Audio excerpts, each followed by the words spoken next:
The farmer development series that we have created here is designed to bring together people like you, Arizona growers, food system partners, organizations, just to share knowledge, to share tools and stories, and create a network that strengthens our local food systems. So today I am so excited to introduce our moderator, Cindy Gentry of Sun Produce Co-op. I've worked directly with Cindy for over 2 years now. She is a joy and she is truly an expert, somebody that knows the ins and outs better than almost anyone. And when I say almost anyone, I of course am referring to the rest of our incredible panel today. But I am going to let Cindy and the panel introduce themselves without any further ado. So Cindy, you can take it away. Thank you. And thank you, Erica and Braden, for putting this series together and for including us. We have put together a group of producers, community doers, and activists and food hub coordinators from around the state to add to the conversation. I'm privileged to work with them regularly, if not daily, and I'm seeing old friends and new who have signed up. So I'm looking forward to conversation with you all to address some of the opportunities, some of the challenges that we have in common. Our colleague Eric Stanford from Pivot Produce in Tucson had a schedule conflict. He won't be able to join the panel, but his contact information for those of you in Southern and Southeast Arizona will be available. And Elise Guidus from Activate. I see Kate here, but Elise ended up out on the bus working to address. All of us knew the numbers of people that are being impacted by the loss of SNAP benefits, and she is seeing them come to her door with the governor's Food Bucks Now program and working to get food to them. So our panel is increasing access to fresh in-season Arizona produce, the how and the why. We have John and Andrea and Kelly and Juan that will talk directly about that. But I wanted to say just a tiniest bit about the how and the why, which has to do with the full circle healthy economy and communities for Arizona, making sure that there's regular access to healthy food. And then for people of all economic strata, but making sure then we add the value of local in there. And not only do many of the dollars stay in the community, have the ripple effect of jobs and taxes, but the farms themselves, yourselves, add to the health of and beauty of the community. They add tradition, they add open space for helping us remember something larger than we are. And so this workshop today offers a look at how folks are working together to create that larger space and open ourselves to include all of you. So the panel will just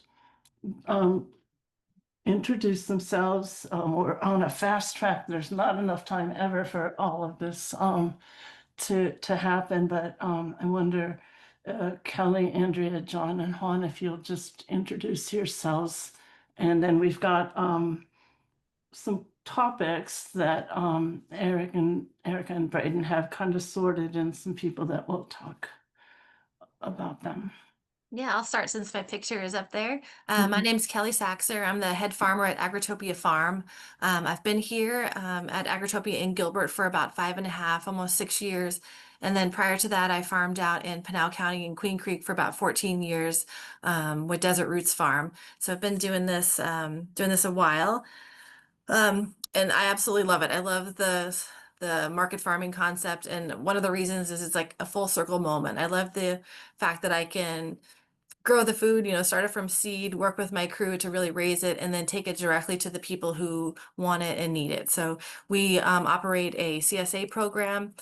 We also do two farmers markets, the Phoenix Market and then the new Heritage Farm District. Heritage District Market in Gilbert, as well as we sell to Sun Produce Co-op.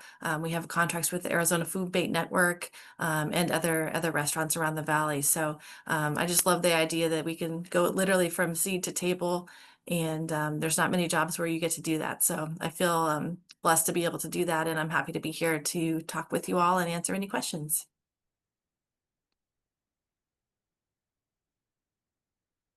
Morning. I am Andrea McAdow. I am the owner of Rosebird Farms in Kingman, and I also own Flagstaff CSA in Flagstaff.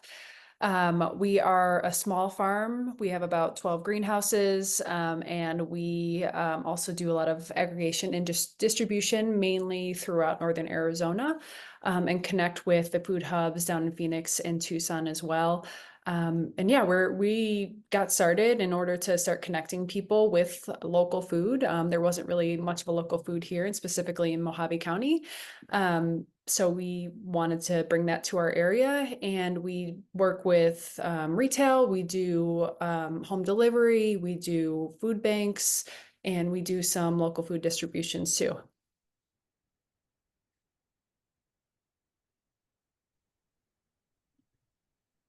Buenos dias. My name is John Juan Angeles. I'm the founding director of the Orchard Community Learning Center, and also we are one of the founding organizations of Spaces of Opportunity.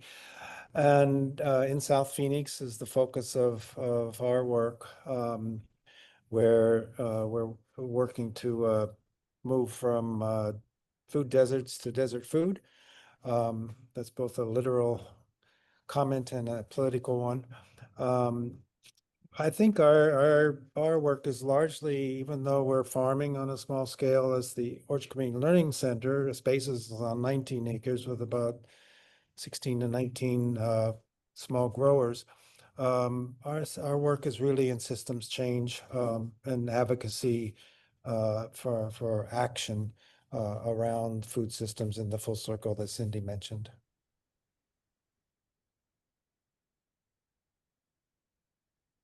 Hi, everyone. I'm Juan Aguiar Bravo. I'm owner and operator of Blooming Reed Farm.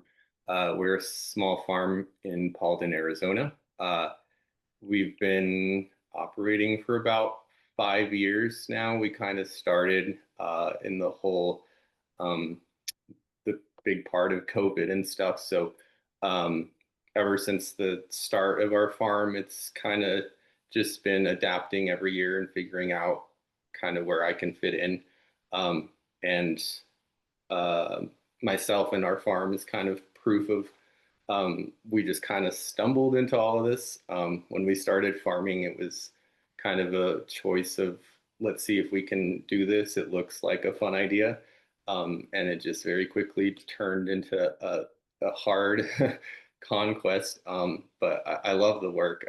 I've always loved being outside. I'm not so good at the business side of it and all of this kind of things, but I love seeing just an empty field go from nothing turn to just thousands of pounds of produce every year. And one thing that we've learned, or that I've learned just connecting with all the people I've met throughout the year is just, you meet new people and you never know if you would really fit into that kind of program or if you're big enough to do a contract like that or something like that. But one thing that we've always kind of just thrown ourselves into these things and see if we can do them. And so I really appreciate people like Cindy and Erica and Pinnacle Prevention and people like that who make it possible for small growers to kind of get into these big roles and figure it out at the same time. Yeah, that's kind of my background.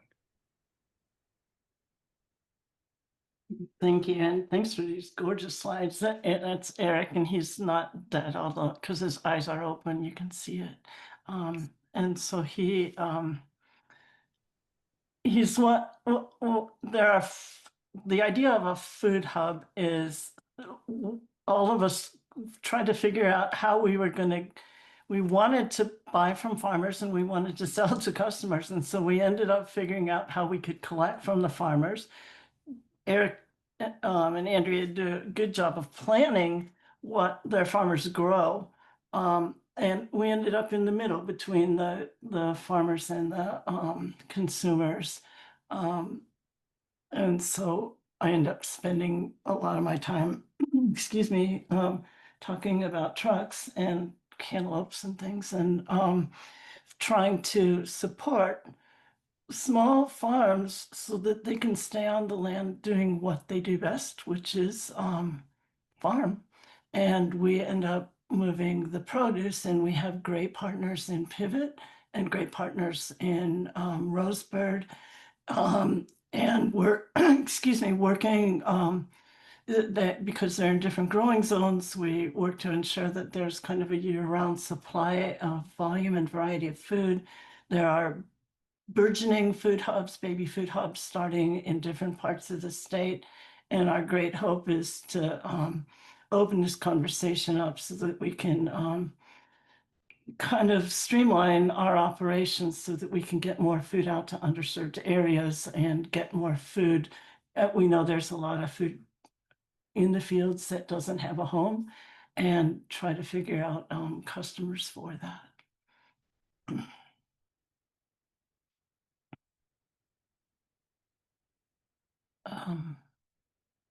Erica put all these beautiful slides together, but some of the terms are aggregate, excuse me, aggregation.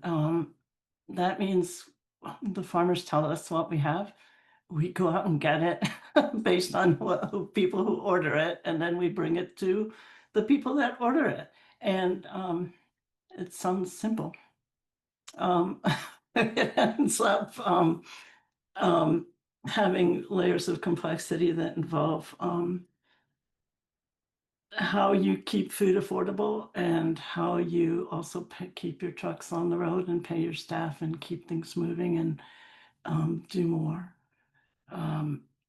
Market access, all of you can probably talk about this. How do you get your food to new customers without you having to be right in the middle of every single transaction? How do you grow your farm business? What does that take? Which value added services? I will tell you that Arizona's kind of really hankering for a business that would pop up and do value added processing of some of our products like butternut squash, things that if you want to sell to institutions and they just want a 1, 2, 3 kind of kitchen experience, that we would already have things cut, packaged, washed, and could deliver, and we could sell frozen and bulk like that. And our goal at Sun Produce, and the others will talk about theirs, is to we have farms that are 2 rows, quarter of an acre size farms up to 40 acres, and they all matter. It all makes a difference. Those 2-row farmers are serving their communities, and we need all of them, but trying to figure out how that all works together. It is part of the mix. How do we, my current rant this week is about if somebody offers a bag of things, well, how much is that bag? What's in that bag? How big is it? And we'll hear more about that going on. Thank you. And Cindy, I'm going to jump in real quickly. I apologize to Okay. interrupt, but just for a little bit of frame of reference here too, so that people aren't furiously scribbling what's on their screens. We did want to provide these key definitions here early in the presentation, so we're all speaking the same language. But rest assured, we will be sending out the recording of this presentation. So if you're not getting these key definitions all in writing or taking a picture with your phone, you will have access to those. We just wanted to provide a framework for everyone to be speaking the same language, as I said. So I'm sorry to interrupt you, but I will let you carry on. No, it's perfect. Thank you. It's hard to read. So panel discussion, and we're going to get started with some questions that are in kind of logical order: the how, the why, then some key takeaways and some focus. And I believe that it's set up that if you have a question, you could put it in the chat. If it's a burning question, you could raise your hand. And different people on the panel will be taking different parts of the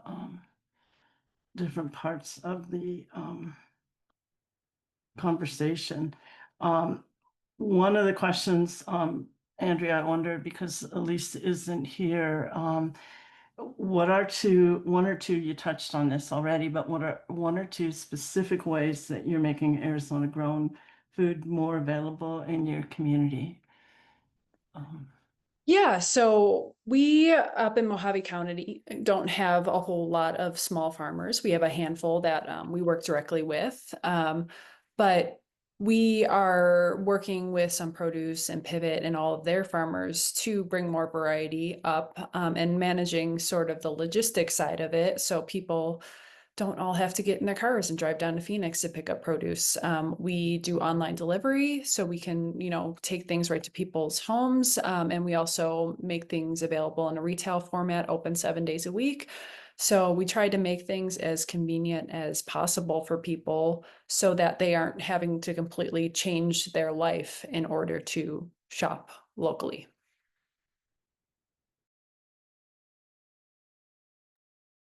And when did you start your farm? You've been doing some amazing expansion. 2018. Yeah, okay. That's great. Thank you. Kelly, are you working with any food hubs or cooperatives, and if so, how have they supported or expanded your business, please? Yeah, we've been working with Sun Produce with you guys specifically for the last 5 years at least, and that's been a huge help for us. And one of the reasons is, we're an 11-acre farm in Gilbert, and we grow a ton of produce on our 11 acres. But one of the most difficult things is to be able to distribute it. There's only 6 of us on staff. We only have 1 delivery vehicle, but participating in the Sun Produce Co-op has allowed us to put our availability online, get orders from places and people and restaurants that we would never have been able to contract with directly.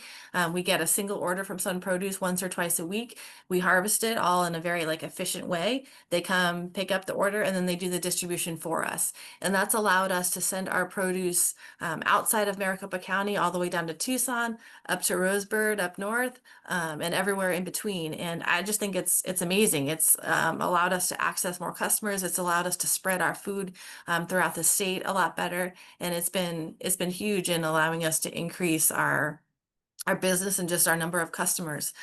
We also do a CSA program. We participate in farmers markets that are close by, and that takes a lot of our time. And this is just one other thing that's allowed us to really kind of catapult into the next range.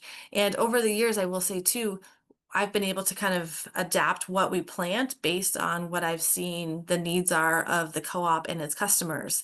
And I feel like that's really been important too. I've noticed there's certain things that are really easy to sell in large quantity through the co-op that are obviously in great need. So we've adjusted kind of what we plant, knowing that we'll be able to sell these larger quantities through the co-op, and that's just helped us increase our overall sales. So participating in the co-op, a food hub, or anything of that nature has been a huge help for us. And I'm a huge fan of them. I think they're great for everybody, buyer and seller and everybody in between. Thank you. And little or big. Exactly. Yeah, it's allowed. Yeah, like I said, we're 11 acres, which is not small, but not big either. And it's allowed us to play, an important role in the food supply chain in Arizona, and just as someone that's larger or smaller than us could do as well. Thank you, Connie. John, you are a person that I have watched start things from the ground up, and I have believed in what you are doing, but I have always been amazed at how you have put things together. And I'm wondering if you could talk a bit about the collaborations and the partnerships and what you continue to learn along the way, please. Well, I usually feel like I'm still on the ground. But it's this insane learning curve, all of this work, for me anyways. And I think one of the things in terms of the partnerships and collaboration is just that old adage that 1 + 1 = 3. So it's listening, it's connecting, it's, whether it's sun has been huge for us in our really small world. But in terms of the growing and the food systems, and I mean, it's connecting with the city of Phoenix, connecting with uh, Pinnacle, connecting with, all these folks that are supporting locally grown food systems. So I think getting to know the networks, and that happens usually really informally, sometimes more formally. Um, uh, even the things like Friends of the Farm is still on my learning curve because we haven't been a direct participant with that. But the other thing was, COVID brought us, as everybody here knows, but COVID brought us so much collaboration just delivered, because at that time, for the first time in my career, which was education, there was a lot of money coming to the ground level. And so that allowed us to start working with neighborhood associations, with Sun Produce, with small farmers. The other thing I'll just mention briefly, spaces of opportunity, because that's been huge, I think, for a lot of people. I saw Hussein, at least from Spaces on the call, because there's so much interchange of knowledge, and at Spaces we've got growers from, I think, about 6 different countries of origin, with about that many languages, and guess what? The seeds that they bring with them. And so that, and there on that 19 acres, there's a lot of collaboration because they're there together on a 1/4 acre up to about 2 acres each. So that's part of my learning about how these systems can work. With Sun in particular, I think it's Andrea mentioned, and Kelly, this ability to, I remember before COVID and before Sun, going out and trying to sell something. And it's like, I get 50 cents on the dollar and I get to take it there. And so now I set a price, you put 15% on it, and somehow that magic works. You come and get it and deliver it and everything else. So to make this a survivable, financially and network survivable project in concept, in addition to Sun specifically, is going to be the ticket to the future. Thank you. So many layers, bringing in the multicultural folks. It's just really, I moved to Phoenix. I'll just editorialize right here. A bunch of years ago, 40 years ago or more. I don't live there anymore either, but it took me 20 years before I felt like I was part of something. And when I recognized people on the street, and I believe that the local food community has created a home and a network that it strengthens us in so many ways. Andrea, we have one more point, and Erica had asked us, like, how do you connect farmers to your hub? Or do they come to you, or how does that happen?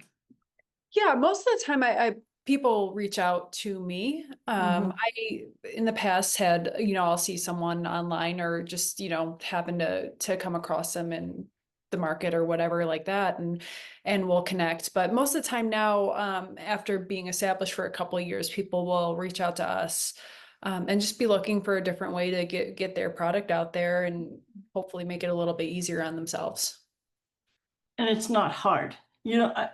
People all the time are like, well, what do I have to do? And it's not hard. Just, what do you want to do? Yeah, I think I think it's nice because we can tailor it to, the Mhm. different situations too. And it starts off informally. It's just kind of starting that conversation. And sometimes it takes off really quickly and we'll get someone in our system within a week or two. And other times it takes a little bit until we can quite figure things out. But yeah, it's just starting that conversation and reaching out and just knowing that, yeah, we're here. Yes, you are. Thank you. I think we're barreling ahead. I see some wonderful things going on in the chat that maybe we'll wait on, but we're going to get into the why, the challenges, the opportunity, the coordination. And Juan, I wonder if you want to start us by talking about what your current challenges are getting your food to customers or into markets, please. Sure. Okay. I'll kind of piggyback on what everybody else said about Sun Produce being just such a huge outlet for what we do, and also too the Friends of the Farm is something new to me, but a contract that we also got through them.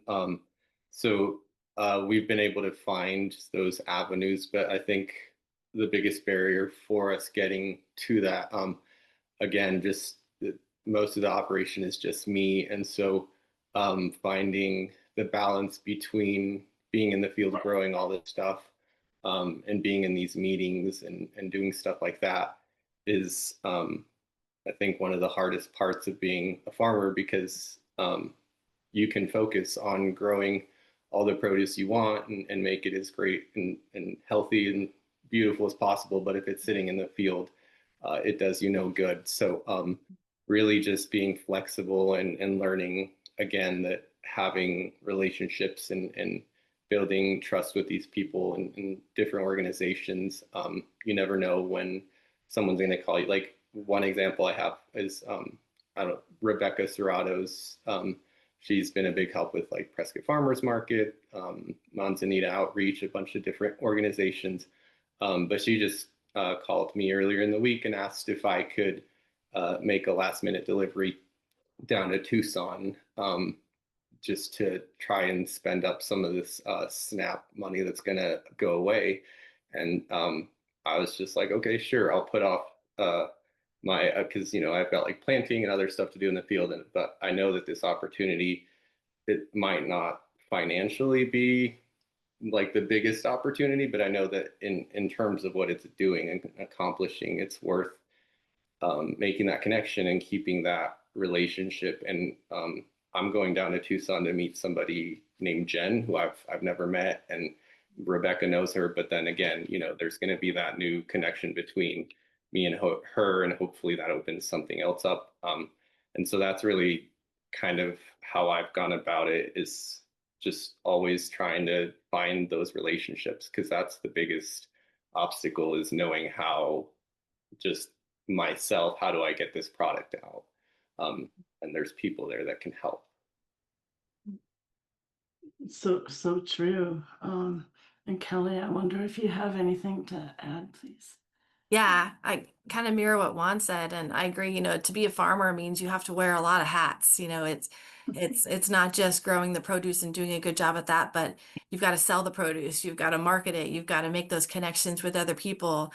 You've got to seriously plan ahead. I feel like I'm always thinking 3 months out at least, of what needs to be done. So, and I would say probably, one of the biggest challenges of farming is kind of getting the confidence that you can grow and produce things, and then selling them before you've got them. So you've got to establish those markets, establish those opportunities, so that you've almost got your produce sold before it's grown, before you've harvested it. Because if you wait until you've got all these things ripe and ready to go, and you've got to get them out of the field this week, it's too late to sell them.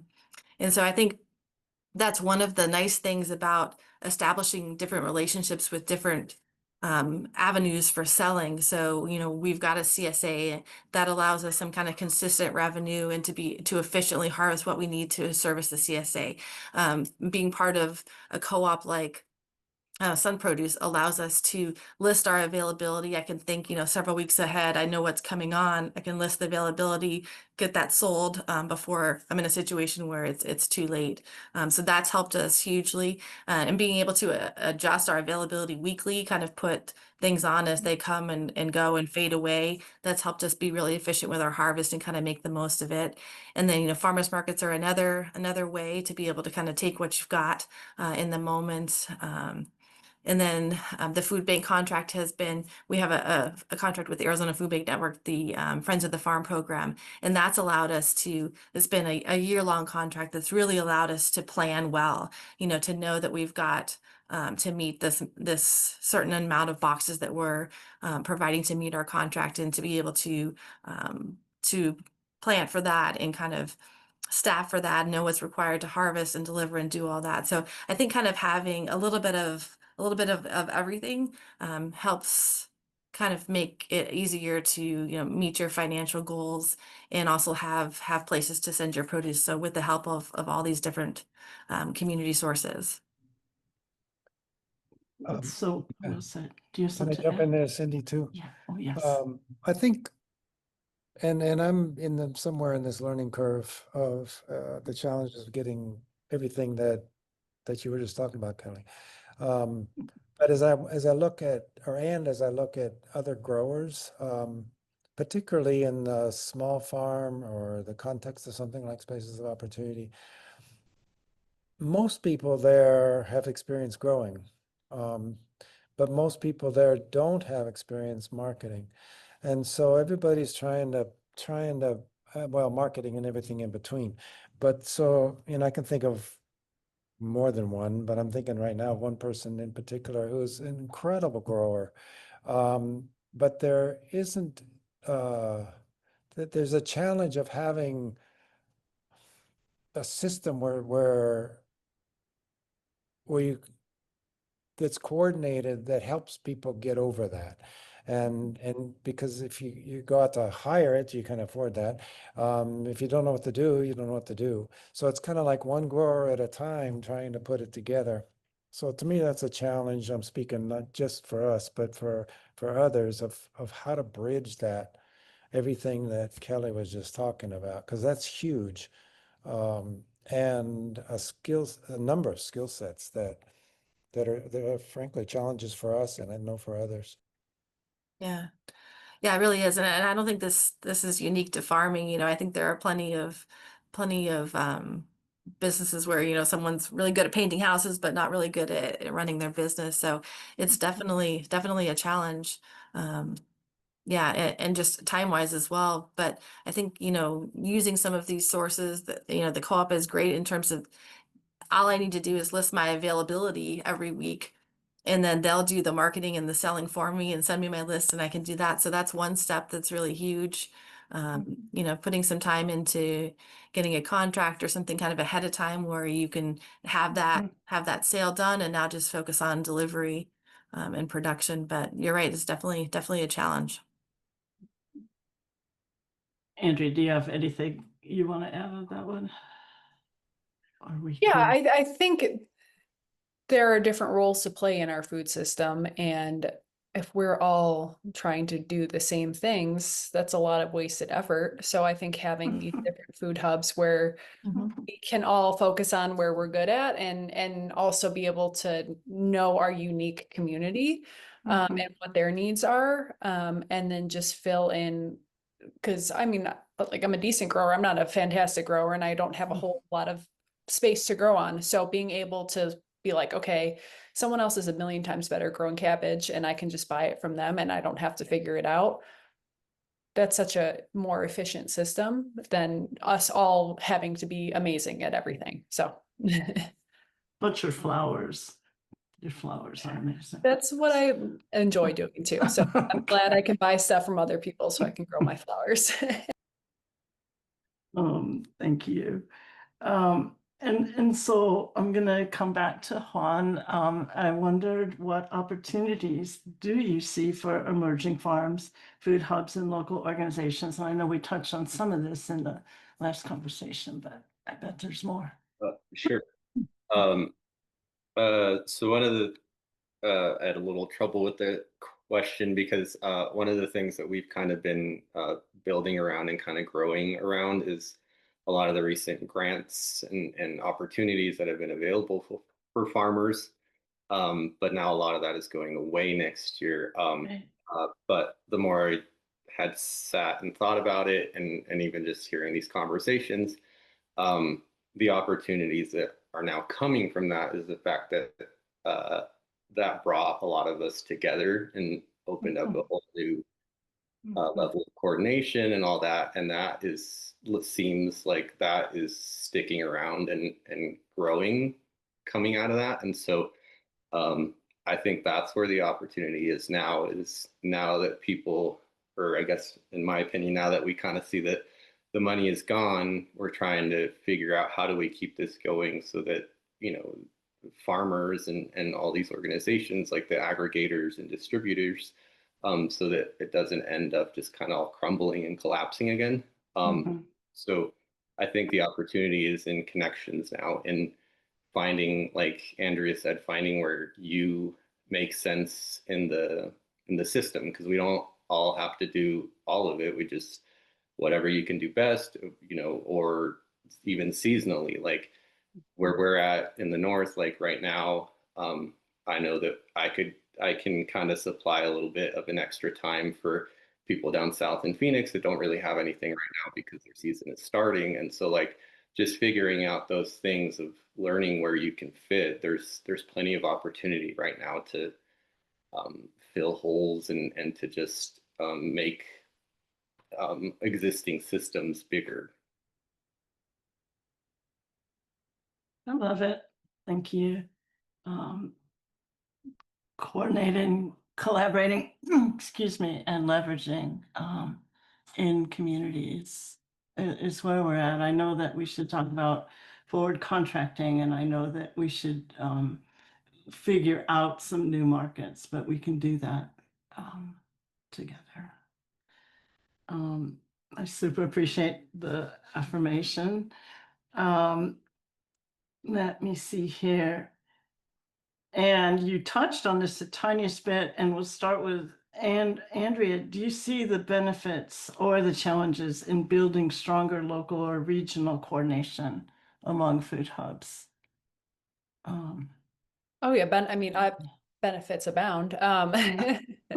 Yeah, I think we are consistently getting more food to people and growing our markets, and you know, those things kind of go stepwise too as our capacity builds and it seems like the demand builds, and we have to figure out how to develop the infrastructure around there. And I feel like in every single one of our calls, the issue of infrastructure and vehicles and cold storage comes up. So that is definitely one of our consistent struggles, is having enough of those infrastructure pieces to make it all happen. And we're figuring it out. You know, really bootstrapping it some days, but yeah, it, as you know, luckily we had a good influx of funds from all these COVID era programs. You know, hopefully we can continue to find ways to fund these things. So Thank you. I feel like what inspires me about everybody on this call is the creativity and the grit that you all have, and it is not. It's pretty tiring some days. It's pretty exhausting, and it's pretty mind-boggling. But the fact that I know that I'm part of something bigger, when somebody talks about Sun Produce, that came together because we saw a bunch of small farmers kind of all thinking each other were a competition, and that there was a limited amount of dollars in the whole universe, like $10. And if that other person got that $10, they weren't going to get any. And they started thinking that, oh, if we talked to each other, oh, we found out they had the same concerns and the same challenges. But then well, what if we did this? What if we checked this out? What if we shared equipment? Hussein was driving tractor for how many farms? Hussein, you were driving tractor for everybody for a while there, and may still be. And so that is the brilliant part where we connect with each other. So I think then we come to this point of, and you touched on it again about coolers and trucks, how we pay for it, but what are the challenges that we still face to increase access to fresh and seasoned Arizona produce? And Kelly, maybe we could start with you, please. Yeah, I think that is one of the challenges, is helping the farms of all different sizes play a part in being able to contribute to the food supply. So, and kind of along the same kind of co-op style, I think, and like you said, Cindy, we're all better together in terms of the farms. So, it's that way at a farmer's markets. If there's one farmer, it's fine. But if there's 5 farmers, there's more people coming. Everyone's got to eat. There's plenty of room for all of us. So, yeah, I feel like just getting these smaller farms to be able to contribute more. And so maybe if we could have resources that we could share in terms of delivery, and the co-op helps with that, in terms of like purchasing packaging. If someone can get a really good deal buying 10,000 boxes and then offer that discounted price, through a co-op or through a group, to allow everybody to get the kind of packaging they need to participate in the system, or helping with software that can help them manage a CSA program, or even invoicing or things like that. So maybe, more resources along the business side of it, and along with sharing resources, and, where do I get packaging, and what should my bunch size look like, so that I can participate in this group, even if it's at a smaller level. So that sort of thing. And I think the Sun Produce Co-op is going to have been a good start to that. We've had some instances where we've been able to share discounts on packaging and large purchases, and things like that. And it just acts as a good group to bounce ideas off of, and bounce requests. I can send an email to the group and say, hey, I'm looking for this or that, and someone's got an idea or has a source. So I think that would be a good opportunity, is just developing kind of this database, I guess, or this group of people that are experts in different things that can help small and large farms kind of get to the table and all be a part of the food supply. Thank you. And John, did you want to talk about your perspective as well, please? Yeah, there's a couple of different things, and one of them kind of picking up on what Kelly is talking. I think so. We're small, and we're still in South Phoenix, but we're in a new farm in the last year. It's just 2 acres, and it's in a community that's 3 miles in Phoenix from a grocery. And so I think part of the access is deconstructing the system as it is. So if we see any kind of a problem in any of our parts of our world, it's like, why is that? And so I think in terms of food access, I've come to believe really strongly that the system doesn't need a fix so much, it needs a defix. In other words, it's what's happening now is exactly what was designed to happen. It was designed to not have a grocery within 3 miles of this urban neighborhood. So it's, and what that points back to in terms of support for increasing access is also increasing knowledge. So to me, where access really starts is in education. And where does education start formally? In schools. And so the 5-year-old is a great gardener. And we know that from experience, because that's one of the things we do. And so if that 5-year-old were to be coming through school where gardening wasn't extracurricular, but it was curricular, then they will want that carrot, and then their access will be, they'll find it.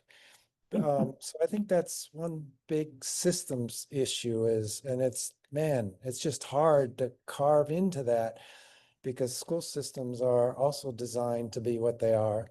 And so they think of gardening as kind of cute, but they don't think of gardening as essential to life and the knowledge that goes in with all that.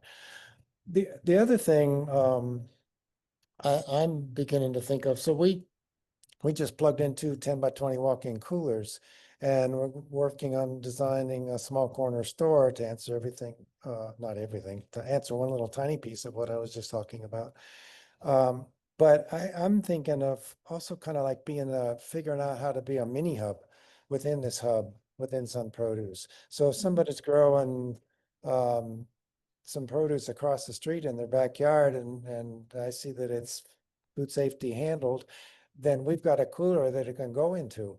Or if there's a small grower that doesn't have a cooler, we've got a cooler that it can go into. And then that could become part of what's going out of here through Sun, or to the farmers markets, etc. I like it. Community exchange on steroids. Excuse me. Uh, um, uh, Andrea or Juan, did you want to add to this part of what kinds of support are still needed? Or The only thing that I kind of want to add, it's similar to kind of what Kelly was saying is, and I guess also John, just a little bit more support on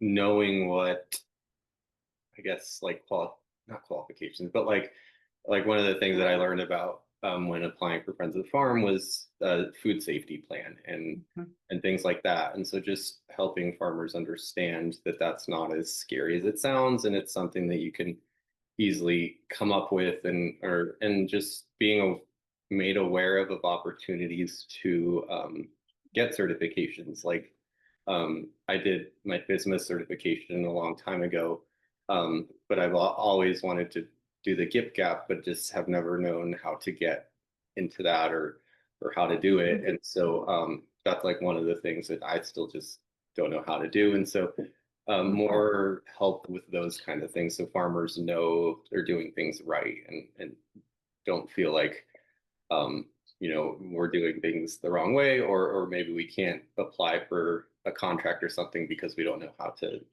have the paperwork for it or whatever. absolutely. Andrea, any comments, and we'll wrap up. I don't have too much to add to that one. Yeah, you're good, but we have some key takeaways that Braden and Erica have asked us to present, and then we can't wait to get into your questions and conversations. Elise was going to focus on building long-term community-centered food systems, getting beyond emergency or reactionary ones, kind of what you've all said. So we know we have markets, we know to plan, we know that we don't just grow, but we have a place to sell, and addressing long-term food security in our communities. And I will reach out to Kelly about, you had talked about learning what your community actually needs, and I wonder if you would, as a kind of wrap up with that. Yeah. Yeah. One thing Yes. I've learned over the years of doing this is that because you only have so much time, you only have so much staff, you don't want to spend all your time growing something and then realize you can't sell it. So one thing I've kind of learned is once you figure out kind of where you're going to sell things, like maybe it is going to be the co-op, so maybe reach out to Cindy and say, hey, what are the most needed things, what are the most popular items, what are the most asked for items, and then maybe you concentrate on those 5 or 6 things, and that way you have a market for those things. Or reach out to the food bank network and ask, what is the greatest need? Is it the CSA style box, or is it specific items? And then maybe, tailor your growth around that. And I'm not saying to do just 1 or 2 things, but at least have some specific ideas of where maybe you're going to grow a little more of this because there's a larger demand for that. And then maybe diversify for other parts of your market, whether you're doing a farmer's market as well. So you're going to need to diversify so you have a larger variety, but maybe you do an extra lot of cabbage because it's in higher demand for certain other things. So just kind of reach out to your community, and whatever that community is, whether it's your specific neighborhood or a customer that you're growing for, or a co-op that you want to participate in, and say, what is it that you need, and how do I need to grow it and present it? How do I need to have these radishes bunched and packaged so that they can go in with the other items coming from other farms to go out for sale? Kind of learn like what are the requirements ahead of time, and then, you know, focus your efforts on that so that you're not wasting your time kind of not knowing what's needed only to find out that it doesn't quite meet the standard or the need, and then you've got extra. So just to be efficient with your time, you know, knowing that farmers never have enough help, never have enough staff, there's always enough to do, you know, kind of try to narrow in on what the needs are and what the specifications are, and then kind of grow to that. That's kind of my biggest tip and kind of what I've learned over the years. It's easy to get carried away when you look through the CP log and there's so many cool things to grow. But there's a lot of things that are hard to sell too, you know, like cool to grow it for yourself, but it's not always that easy to sell a ton of kohlrabi. But so maybe grow a little bit of that to take the farmer's market and for the, you know, the specific things you have, but otherwise, you know, focus on the things that are really in need so you make the most efficient use of your time, and you can be successful. Very nice. I've never in my life put something in the ground just to see what happens. Oh, it's hard to resist. Okay. Excuse me. And I know we had met before and kind of got to talk amongst ourselves, and Andrea had talked about starting the conversation early, integrating different growers, and so a key takeaway for the work that you're doing along the I-40 corridor and in Flag and all around. What would you like to share a takeaway? Yeah, Thank you. so there are, with our hubs too, I think it's nice because there's a lot of different ways to plug people into our work. So I have like, you know, certain farmers. Ooh, am I breaking up a little bit? I think you're frozen. Okay. You're good on my end, Andrea. Okay. Yeah, we have a lot of different ways for growers to plug into what we do. So I have certain farmers, you know, that are growing just lettuce. So I can plug them in very nicely to partially like our CSA, where I can, you know, get 150 to 200 heads of lettuce sold through that. I can plug them in very nicely to our food bank, where they can purchase a whole bunch of lettuce at once. And then I have farmers that grow a little bit of a bunch of different things, and those are really nice to put on our storefront. And then if they have extra, then move them through our CSA and food banks. So it's starting that conversation, seeing what you want to grow, and what makes the most sense to get them plugged into our systems. Thank you. It's so smart. Um, John, do you want to continue anything about education and the conversation that you had started? I just want to Yeah. give credit to the efforts that have happened, the farm to school programs, et cetera. I mean, those are huge. And I know what's part of my frustration, I think, is that, how do I say this, BPC, but we're selling through you to several schools, but there are others that we're not selling to. So, and we're just tiny, so maybe they don't want what we have. But I also think there's still a need for central systems, and before I talked about education, I'm talking classroom, but now I think that the takeaway is also how those people providing nutrition in schools are better educated and somehow take systems to where, because if they're going to order through you or through a bunch of us, it's going to take more work than if they punch a button on July 1st and the freezer's full for the year. And so I think just the advocacy in terms of the education and the political support for bringing our produce to kids, whether it's on their plate or through education in the classroom, but acknowledging what is happening because there's a lot. Thank you. And Ashley Shimke's in this virtual room, and we can thank her a lot for her efforts at ADE. And it's taken decades to get where we are and get beyond the perception that it's really hard to order from local farmers, but Eric in Tucson is making great strides with planned production. We have a USDA grant where he is actually going and sitting down and building the relationships between the farmers and the food service people and taking baby steps. So that I saw Cesar came in the room as well. You don't have to do everything and change everything overnight to do farm to school. You could pick one thing, one Friday every quarter or every month, and just add it like all your beautiful oranges and your nopales and all the things that you have over there, John. Yeah, kudos to Ashley, by the way, because I remember meeting her on on our farm years and years ago. So just the persistence of individuals within the system makes a difference over time. It just can be frustrating that it doesn't happen faster. Yes, kind of like carrots. And um, sorry, not making light of what you said. It's in 1996 is when the first farm to school group came together out of Occidental College. So that was what, 30 years ago? Um, Juan, um, opportunities for connecting rural farms. I think you have been becoming active in that way. Sure. My biggest takeaway from it is just not being afraid to make those connections and talk to Okay. those other growers. When we started farming out here, there was already 3 or 4 other bigger growers kind of doing it, and when we started, we kind of felt like we weren't able to ask them for help because it's the competition. So it's scary when you're small.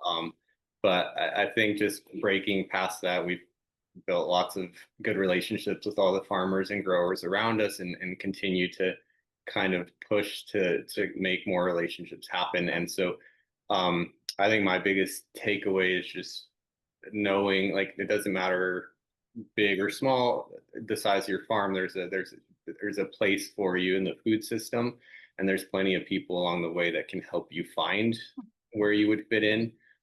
So my biggest takeaway is just, again, always just trying to make those connections and continue those relationships with people, because eventually you're gonna fit into the puzzle, and you'll find, what it is that you can provide to the system. And so that's my advice.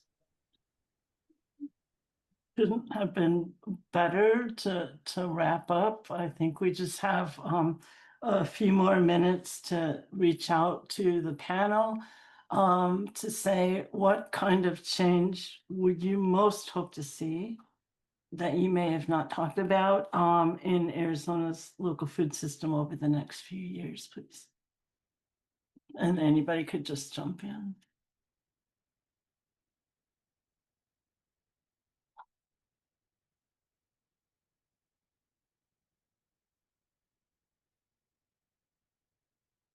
Or not. I will Andrea. Are you I mean, I would love to see more government investment and support of the work we're doing because, I mean, right now you see what's happening. It's a lot is falling on our local food network's shoulders to support people in need who are hungry. So would love to see a little bit more support of that. And then just continuing to grow and continuing to get the word out that we are here to customers. And yeah, just continuing to see more support from our communities purchasing anytime, just so we can continue to build on what's here. Thank you. Yeah, and I can kind of chime in, kind of building on what Juan said earlier. He's so right in like reaching out to connect to other farmers. Like, I've been farming for about 20 years now, and I I have in 2 different counties, and I've interacted with a lot of other farmers. Some were much larger than me, some were much smaller, and every single one of them, I don't have a single negative story. Every single one of them has been helpful in some way, and whether they knew they were being helpful or not, whether it's, teaching me how to do the irrigation off the canals, or, just little things. And so I kind of wish there was maybe a more centralized resource for smaller farmers to go to get that little assistance with the little things that you don't realize you need to know until you need to know them. And maybe that's just a group of all of us that kind of meet to offer that assistance. But I agree with Juan, like, don't ever hesitate. If there's a farmer that's near you, or if you're starting somewhere, or even if you see a larger farm, ask them a question. And chances are they're going to answer your question or be willing to help in some way. So yeah, I've had large farmers, like huge farmers next to me, that were growing for Frito-Lay and growing for Del Monte spinach, and they were just as nice in answering questions and helping me with my 20 acres I had on the corner, as a small garden farmer would be. And it seems kind of intimidating sometimes to ask someone who appears like they really know what they're doing, like, hey, can you help me with my little problem? But the truth is, everybody started out somewhere. And I really do think farmers do feel like that we're all better together. And there's not enough of us anyway. So I have yet to run across a farmer that's been like, no, I have the answers and I'm not going to tell you because I don't want you to steal my secrets. There's no secrets to growing food. So there's different ways to do it for sure. But I say, reach out, ask questions, and that's the key to learning in general. But I think in this community specifically, that's key. So I do wish there was a more central way where, smaller farms could kind of reach out to some of the more experienced groups to get those questions answered. But in the meantime, without that formal structure, don't hesitate to reach out to anybody you run across. I think even, if you're at a farmer's market and you've got a question, go up and talk to them and ask them some questions. So I think one thing to pay attention to is because as we've alluded to, the GMO crops are subsidized and our spinach is not. So I think really paying attention, I want to kind of zero in on Pinnacle Prevention, perhaps, and some of the advocacy work that they're doing and going to be doing. I know an initiative they're working on for helping to keep this financial support in through legislation in Arizona. So that'll be something that it's going to be really important for all of us to follow and get out to our networks, because Pinnacle's been pretty successful in the legislative end. So policy, technical assistance, and more ways of purchasing, making bulk purchases, production planning. We get calls all the time from little stores in the mining country and in the hills, and I sure want to get some food out to them, and I sure don't know how. And so just figuring those parts out. I think that you all have been amazing, inspiring, spot on. I've taken a lot of notes and feel like we have a lot of work to do and I will get it, with your help, we'll get it done with our partners. But I wonder, Erica and Braden, if we should have comments, questions, feedback, all Yes. that good stuff. Thank you. Thank you. Yeah. And thanks to everyone. I do want to put out an overhead question to the panel here too, because I think a lot of our attendees are curious about this after hearing the nuts and bolts of this conversation. And so just zooming back out again, if someone that's here or somebody that's watching this recording in the future either wants to become an aggregator or start a food hub or even just join a food hub, to the panel overhead, what is some advice that you would give toward getting involved with these type of programs? Just call me. We call Andrea, call John, call Juan, call Kelly, because all of us in the model that I took from the Food Bank Network 30 years ago is that, and Andrea talked about it, we work in different areas of the state and we have our local connections and our local knowledge that we want to preserve, and then we work out. And so if you're in northern Arizona, call Andrea. If you're in southern Arizona, call Eric. if you're in central Arizona or you southern Arizona and you call me, I'll ask you to call Eric. And so that way we're not getting into each other's way, duplicating business and duplicating efforts. We send a truck down to Tucson. It could have stuff, it will have stuff from Blooming Reed Farms on it. It'll have stuff from Orchard. It might have stuff from Andrea in the future, and definitely from Kelly. And yet I'm not going to go anywhere past Pivot Produce to drop off that product, and then he will take it out to his customers so that that local relationship is preserved. So there's a slide here with our contact information. We like to share. John has,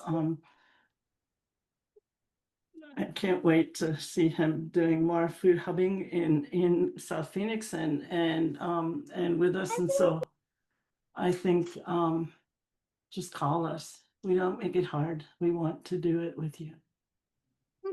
I would add too, if you have a customer somewhere that you're trying to get something to, and you're not sure how you're gonna get it to them, contact one of us, because we've done a pretty good job, I think, of figuring out how to connect those dots between all of us. So, yeah, even if you're just trying to move something, there's usually ways we can help too.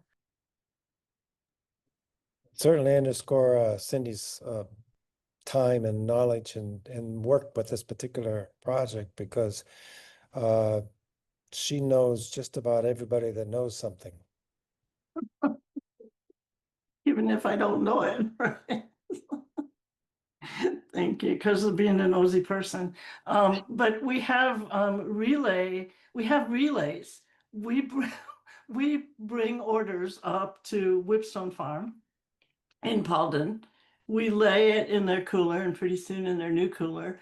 And Andrea sends the truck down. She brings it up to her customers and the things that she does across I-40 and up into Flag. There's a young man that brings his van to Whipstone Farm, and he picks up food and takes it to Sedona and to Cottonwood now. And Jacob Rosalman, and he's been seen in Phoenix as well, bringing things around. And so there's ways that we are making it work, and we would love to.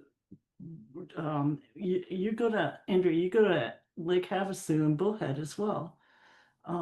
After we get things sort of up closer to you. And so we are working to do that better and more cost effective. And of course, we would love to have full loads every time we leave in any dock. And we often do from up north, but just call us, any one of us. Thank you, guys. Thank you. That's fantastic. Well, I do want to take one more opportunity as we close here to say an enormous thank you to Cindy for convening this panel, for our panelists who've joined us here to provide time, their expertise, and their experience. I really, just on a personal note, I have so much fun in these, and it's not even what I directly do. So not only do I hope that it's fun, but I hope that everyone here is realizing the benefit and value of these. And we really, really look forward to having everyone join us as this series grows, both in content and in attendance. So a huge thank you, not only to those that are here as attendees, but specifically to our panelists and to Cindy for taking their time.